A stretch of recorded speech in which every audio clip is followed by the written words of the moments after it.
Hello guys, welcome back to the next video, and this is going to be the video about armaments. Now this was one of the requested topics and I would say it is one of the complicated ones, so I made notes for this particular topic. Because armaments can cost a lot of money to upgrade, I wanted to provide all the information so everybody can be more aware and make a more informed decision while upgrading their armaments. So since it's a bigger topic, let's dive right into it. I'm going to discuss it in three different parts. First, we are going to talk about what are armaments, next, where you can get them from, and then thirdly, what do they provide you. So first of all, what are armaments? Armaments are basically gears that you can equip on your heroes that will provide you certain buff during battles.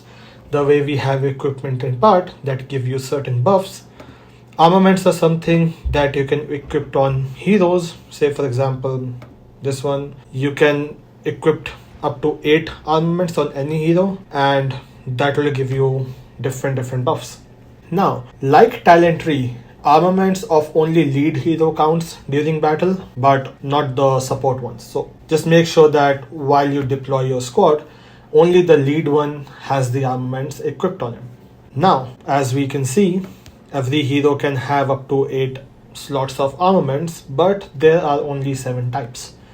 First is headgear, then you can have vest, then you can have weapon and bag, then boots and pants. These 2 centerpieces are devices and you can equip 2 different devices on one hero. Those both devices cannot be same. So that is one thing that many people did not know and asked me questions about. So just wanted to mention that. Now another thing is your hero has to be in your shelter for your armaments to be equipped on them. Say right now Lee is inside shelter, I can equip. I don't have, let's say Alina is not in shelter. If I try, there is a message over here. Your hero can only interact with armaments if they are in shelter, and equip button won't work. So that is one thing that everybody should know, that they have to be in shelter. So you cannot just send them out on field to fight and try to equip armaments on them during battle. It won't work. Now, next is where you can get armaments from. You can get armaments from many different places, but first and foremost, you can just go to your police station. You have this armament tracking drone that you can deploy and it will fetch you some armaments. Let's, for the video's sake, deploy this and see how this works. Wow, I got a legendary one. Well, I got really lucky over here, but let's see. You can get a fully crafted legendary armament. Anyway, you can get a fully crafted armament, or you can get a fragment of it. You need 30 fragments to actually craft an armament, and then you can upgrade them or you can just use them on your particular hero. But this is one way to get that. Another way is to collect fragments. First is, say for example, you play different events like Bounty Ground, Archipelago Hunt, Dark Seal. All those will give you certain, you can say, chest that you can open to collect 30 fragments eventually. Now there are 2 different type of fragment boxes. One is choice box and one is random box. Random box, you can just use it and whatever randomly generated armament fragments it will give you, you have them. But choice box is something you can just select which fragment you want to get. So that is one good thing about it. Another way of getting armament is through armament shop. Over here you can use your metal shards. I'll show you how to get these, but you can just trade them for different fragments or say choice box and see. Now let's talk about crafting and dismantling. So first of all, for crafting, as I mentioned, that you need 30 fragments. So if I have over here 45, I can just say 30. If I select this one, I'll get all 30 of them, and then I can click on craft and it will craft it. Now next thing is called dismantling. Let's say I want to, say for example, go to a particular one, say this one. You see this armament has dismantle button available, but this one does not. The reason being, this one is unlocked. If I lock it, dismantle button disappears. If I unlock it, then only it will appear. The reason for this is, if we click on dismantle, there is the option for all. If I have accidentally selected all and click on bulk dismantle, it will just dismantle all the unlocked ones. You don't want to do that. You want only the one that you selected to be dismantled, not anything else. So if I want to dismantle them, I can just click dismantle and it will disappear. But right now I want to keep it because there's some things I want to show. Now when you dismantle, you'll get these metal shards depending on the level of armament you have. If I select this one, this could give me 50. This one was only giving me 8. This one was giving me 4. If I say go a little higher one, so this one, this would give me 300. Let's see for the legendary one, it'll give me 600 plus this one little chip. What is this? I'll tell you that one later when we talk more about honing. But how do they base these things on? First of all, your metal shards are based on the level of your equipment or the class of your equipment, and whatever other things that you get is based on if you did any honing on that particular armament. I'll explain what honing is, but honing is basically changing the buff on your armament, and for that you need two things: common component or advanced chips or honing chips. And when you dismantle them, you get certain percentage back, 40% of the advanced chips or 20% of the common component. Now that we are on this topic, let me just quickly show you what they are. If I have them, where do I have them? This one, yeah.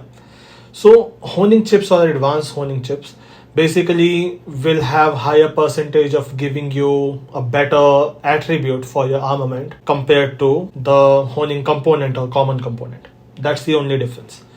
Other than that, they pretty much both work the same way. So that was about crafting and dismantling. I'll show you how to dismantle and how the shards collect. But let's go to the next topic, which is what do they provide? As I already said, armaments provide you different buffs. Now, what are these different kind of buffs? Basically, these are the buffs that we already know of, like squad attack, squad defense, squad HP, counter attack, counter damage, or basic attack, zombie damage, gathering speed, all those things. Let's say, for example, let's see Maxine. Maxine give gathering speed for certain different resources. Russell gives us extra damage dealt to zombies. If we go to Eddard, she gives us squad attack increment, or say travel speed. So all these things are different buffs that armaments can also provide. There are two more buffs that only armament gives, and those are called lethality and block. So lethality is nothing but a buff that will increase your damage dealt to enemy squad, basically all damage. And block is lowering the damage received, all kind of damage. So lethality, if it is greater than your enemy's block, you'll deal extra damage to your enemy. If the block is greater than enemy's lethality, you will receive less damage. Since it is not specific to which kind of attack or which kind of damage, these are better than squad attack or squad defense in that case, because those are very specific. So that is two new buffs that only armaments gives you. Now armaments are basically divided into 4 classes. These are called normal, uncommon, elite, and legendary. Legendary has, you can say, 2 subclasses. One is a particular just legendary armament, and one is called legendary superb in a way. They just are differentiated with a frame. But yeah, there is significant difference in all of these. Say for example, if I click on normal, let's see if I have any normal one. I just got, yeah, this one. Normal one has only one basic attribute. Don't worry about what attribute is, I'll explain it, but it has only one. And if we go to uncommon, uncommon one has 2 basic attributes. Now if we go to elite, elite has 2 basic attributes, and then now we'll start to see honing attributes. And this one can have up to 4 honing attributes. Legendary has 2 basic attributes and up to 5 honing attributes. Superb legendary has 3 basic attributes and up to 5 honing attributes. Now what are these attributes in the first place? Attributes are nothing but the buff that a particular armament will provide you. The difference between basic and honing attribute is basic is something that is fixed. You cannot change it. But honing attribute is something that you can potentially change. So if I would wanna say go to hone and I want a different attribute, I can just use common component that we saw earlier or advanced honing chips to basically try to change whatever honing attribute we want. Now advanced one will give you a better honing attribute or has a higher chance of giving you better honing attribute compared to common ones. And to do this, you just have to select the attribute and just click on honing. And if you like the one that comes up over here, you can just, replace it. Otherwise, you can continue or give up. Where do these hone attribute and the percentage, whatever it showed up, come from? You can see all of them in honing attributes, and this is the list. So randomly one particular attribute will get selected when you start honing, and a random number from the range will get selected. Now one more thing that you can do is click on auto, select what type of attribute that you want, and then click on automatic honing. So once I do this, it will just start to generate random honing attribute with random, you can say percentage or number from the range, and till the point I don't hit a particular class of attribute. These class is same as the 4 class we talked about armaments. The green one is going to be normal one, then you have blue one common, and elite and legendary attribute. And these classes will have different percentages, so legendary will give you better percentage compared to elite in that sense. So if I just click on it, the very first one is this. If I want it, I can just replace it, and if not, actually let's do this. It'll at least show something that you see that is changing. Now if I am it consuming my common component, so this is how this one works. It consumes some common component. If I did this one, it will do it much faster. It will give me better attribute much quicker. But again, these are more expensive. So this is how honing works. And the more number of stars you have, the more attributes you can potentially work with. So if you upgrade your armament with 1 star, you'll have 1 more attribute to work with. At 3 star, you'll have the 4th one, and then 5 star, you'll have the last one. Same thing goes for these ones. This is one more difference between elite and legendary, that elite will have 1 honing attribute available at base level, while legendary will have 2. So the more attributes you have, the more buffs you can potentially have on that particular armament to deploy on your hero to use on the field. Now next is ranking up. This I can now show because I have it. If I just click on rank up, you need to have the same armament to actually rank your armament up. And this particular armament has to be unlocked. If it is locked, I cannot select it. Now unlock it, now I can select it and it says progress 100. I believe up to 2 stars, I can upgrade it with 1 armament piece, but from 3 star onwards, you need at least 2 armaments fully assembled to actually upgrade that particular armament. So I'll just click on rank up. I got the new attribute unlocked, Rider Squad Lethality. Now this one won't be useful on infantry, so I'll have to change it. So this is how we upgrade and hone. Next one thing that I want to mention is devices. Devices are only in 2 categories. We have elite and legendary. Elite have basic attribute, skill effects, and hone attributes. 1 basic and up to 4 hone attributes.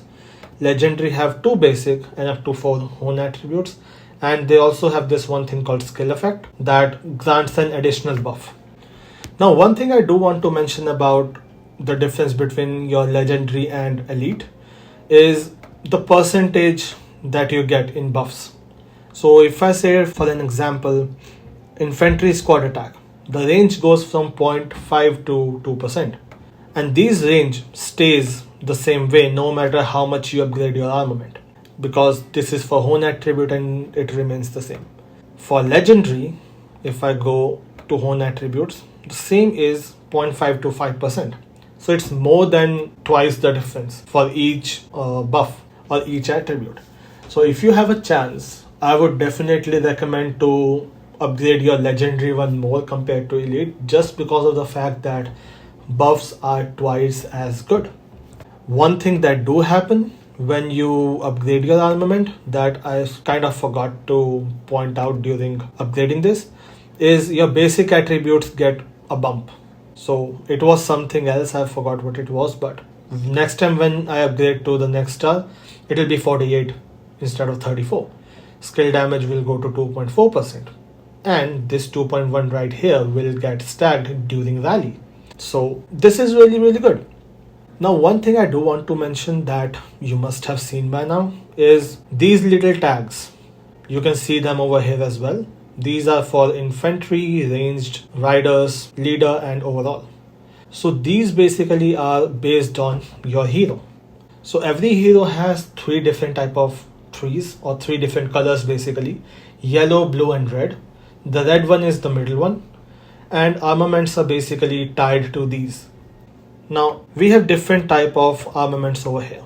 Now if I click on any one of them, just keep an eye on basic attribute and you will see one thing that stays common. I'm just gonna click on different ones. You'll see that squad lethality stays constant. No matter what troop type I pick, say rider have rider squad lethality, range have range squad lethality, and again rider we have infantry squad lethality. The second one might change, but the first one will remain constant. That is because each of these armament is tied to one particular, you can say, basic buff that it will provide. And this will help you select which armament you should upgrade for which particular squad. We'll talk more about this when we talk about which armament and which attribute to go for, but this is something that you should keep in mind. So we have weapon that is tied to squad lethality. We have pants that it ties to squad lethality. We have headgear that is tied to squad block. We also have vest that is tied to squad block. Bag is tied to squad counter damage, and your boots are tied to squad basic attack damage. So these two are only for one, but lethality and block, you have two armaments for each. Now the next question comes down to which attribute to go for on which armament and why. The reason why this is most important is because this is where all the difference is made. And it is basically impossible to make a suggestion since everybody play differently. So I decided to base it on different tasks that we perform throughout the game. So I can basically cover everything and you can pick and choose which one works best for you. Now, first thing that everybody does is gathering. Gathering, I would never recommend you to craft any armament for it. Whatever one you get free from your tracking, and also you can get armaments from your certain radar station missions. One of them is for tracking every day. So just whatever you get for free, use that for gathering. Don't craft anything. Now when it comes to combat, we do several different things. So first things first, if you are the garrison commander or a rally commander, then you need those kind of attributes on your armament because then it will be useful. For example, this rally basic attack damage won't be applicable if I take this particular armament on field fighting. This one is just in that case occupying this particular slot for no reason and it is not going to help me. Also, you can check on Hone, go to Hone attribute, you'll see a bunch of these.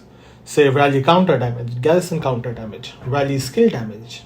So those things are very task specific, and if you're not performing that task or not going to perform that task in your alliance ever because you have bigger players for that, don't really focus on them even if you get it. Keeping them just because even if it is legendary isn't going to help you. So keep that in mind. Before moving further on field battle, different things that we do on field, I would like to mention one particular note for free-to-play players. You should definitely focus on having 3 really good squads on field. I said that in different multiple videos. I'm saying this again. The reason being, that way you can focus on exact heroes that you want to upgrade for field battle and different equipment that you can focus on. Say these 2 are for ranged, these 2 are for infantry, these 2 are for riders. This is for everybody. I have a video for equipment and part, I'll link that in the description. But you can focus on these more cautiously because those parts are not available for free either. And it'll help you focus on which particular armament to upgrade. and which attribute to go for. So having 5 mediocre squads is not going to help you or your team. Having 3 really good squad is going to help you more and your team as well, because then you can actually make a difference on field. Awaken specific heroes quicker. You can invest more of your training speed ups to actually have more of those troop types, and you have better armaments and parts and equipment in that case. So I would say really sit down, see which one you want to focus on and do that. Don't go for all 3 types like range, infantry, riders. Pick 2 and make 3 squads. Now, the next things that we do are basically, a lot of people do farm killing. So farm killing, you need to have more speed and more attack rather than more defense, because you are doing hit and run in that case.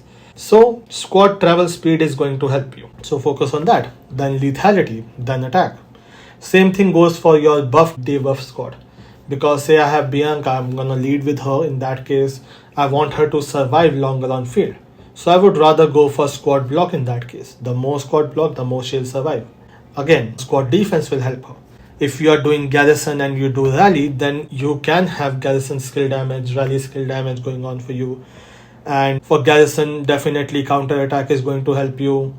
And then in rallies, squad block won't help that much, but rally skill damage and rally attack help more in that case, because you want to deal more damage. Now if you are doing say field ranged, you would want to do more on lethality and attack, and so you would want to focus more on those, because range task is to stay on field for a certain time, do most amount of damage, and then you back them off. They don't have a lot of HP and defense anyway, so boosting that is not going to help you as much as increasing their attack. They are going to be on the field for the same amount of time doing more damage, so that way it will help you more in that case. But again, it is really up to you how you want to develop that. Next is, if you're doing field rider, you would want lethality and attack, definitely same as ranged, but you would want to have more block, because compared to range, riders have more of survivability on field. So block will again increase it a little more. That will help you. Next come to infantry. If you're using it on field, you are using them to tank a lot of the damage, so your riders and range can kill off the enemy, or your ally squad can kill off the enemy. So for that you would want to go more for block and defense, and then lethality in that case. So when I say block or lethality and attack for any specific troop type, you can see that for specific troop types, say squad attack for infantry is up to 5%, and just squad attack is up to 4.5%. So for 6 armaments, that 0.5% can lead to 3% of a difference, which when applied to more than 200k troops will make a lot of difference. So just see if you can go troop specific for any troop specific armament. And I think with that I covered basically everything about armament that we need to know. And now we just have to see that which sequence works best for us for our gameplay. But again, if I missed anything, do let me know in the comments so I can make a separate video on that topic. But with this, I think I covered everything, and really appreciate you guys watching. Thank you for suggesting this video, and I will see you guys in the next video very soon. Have a great day.